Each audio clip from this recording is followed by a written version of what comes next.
you will be marking your first year anniversary as Senate President. And now you are faced, as I said, the Senate is at the precipice right now because of the impeachment and the ICC and everything. What is Senate President Chis Escudero about to face once June 2 resumes? Congress, 19th Congress resumes on June 2. Pangunahin muna yung trabaho namin sa larangan ng legislasyon. May ilang panukalang batas pa kami na hinahabol at nais tapusin bago magwakas ang 19th Congress. Kabilang na rito ang right-of-way law para mapabilis sa implementasyon ng mga proyekto, ang 99-year lease law. Layunin nito, huwag nang maging issue ang pagmamayari ng dayuhan ng mga lupa rito kung papayagan natin ang mahabang panahon ng pag-uupa ng mga lupain dito sa ating bansa. Ang extension ng NHA Charter, ng DBP Charter, at ng NEDA Charter dahil mag-expire itong lahat ng ito sa loob ng taong ito. So sana matapos lahat yan sa 19th Congress sa 2 linggo bago kami mag-adjourn. Yung ibang mga sinusunod na mga individual na mga mababata, syempre, isasaalang-alang din namin. Pangalawa, ay ang pag-convene ng Senado bilang impeachment court kaugnay ng impeachment complaint na inihain laban kay Vice President Sara Duterte noong February 5. Doon malalaman natin yung pag-aproba ng rules ng Senado, kung anong hugis, kulay at itsura nun. Pangalawa, yung pag-convene mismo ng impeachment court, kung yan ang magiging pasya ng mayoriya ng Senado, at ang pagpapatuloy ng prosesong yun habang kami recess bago ang aktual na paglilitis na isasagawa sa pagpasok ng bagong Kongreso. The impeachment court, the Senate as the impeachment court. You have already prepared your toga, you have the setup. So, Raj, can you give us largely an overview? Kasi before, ang last impeachment trial, the CCC, the late CJ Corona was the one being, there was no Senate President in sitting compared to former President Joseph Estrada, when the Supreme Court Chief Justice was co-sitting with the Senate President. How would this now be implemented with the VP? Sa ilalim ng saligang batas, uupo lamang ang Chief Justice bilang presiding officer kapag Pangulo ang ini-impeach. Kapag ibang impeachable officer kabilang ng Vice President, ang Senate President lamang kung sino man siya, ang uupo, tatayo bilang presiding officer. Walang papel ang Chief Magistrate o Chief Justice ng Korte Suprema sa impeachment proceedings ng Vice President pababa. Kabilang ng sinumang maestrado ng Korte Suprema, kabilang ng Chief Justice mismo, Comelec Commissioners, Civil Service Commissioners, Ombudsman at iba pang impeachable officers. Senate President lamang po yun. So it's gonna be all show, one-man show of SP Escudero. How do you foresee yourself handling the case?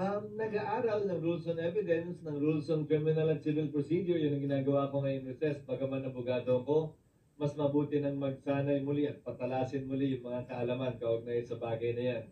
At yun din ang payong binitiwan ko sa mga miyembro ng Senado.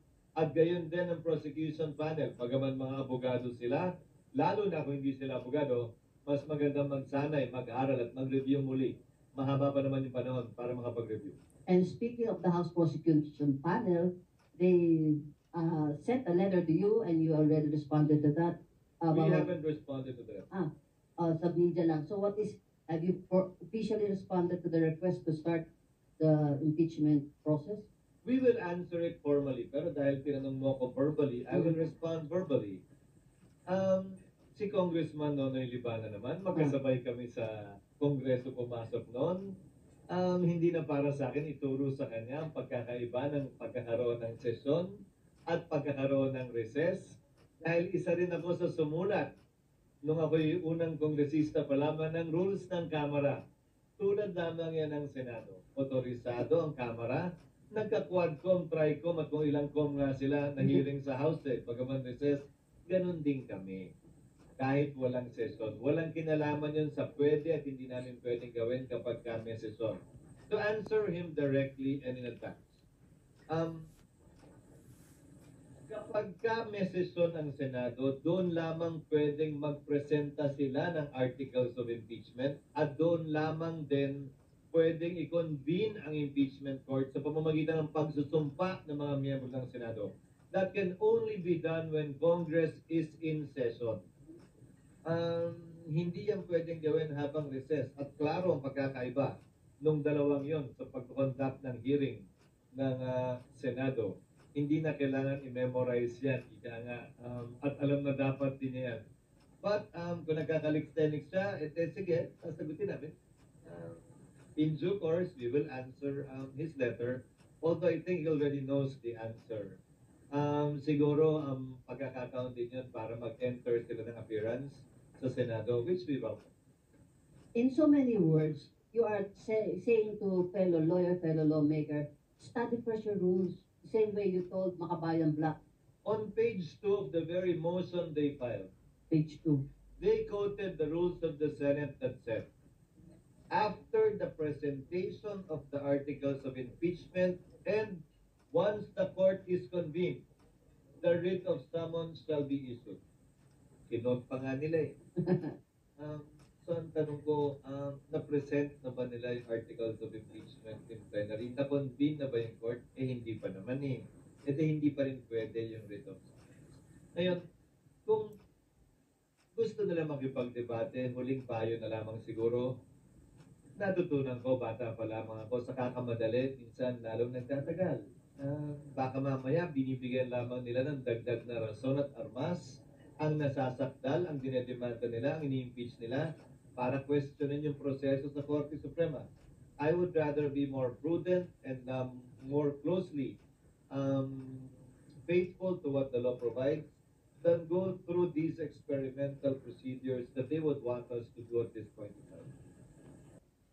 If you can do your own public hearings like the Quadcom, the Tricom, you can do also the impeachment. So it cannot be done. It cannot legally be done. Hindi po siya po pwede dahil walang sesyon ang Senado. At yung forthwith na yan, hindi pa ba sila nagsawa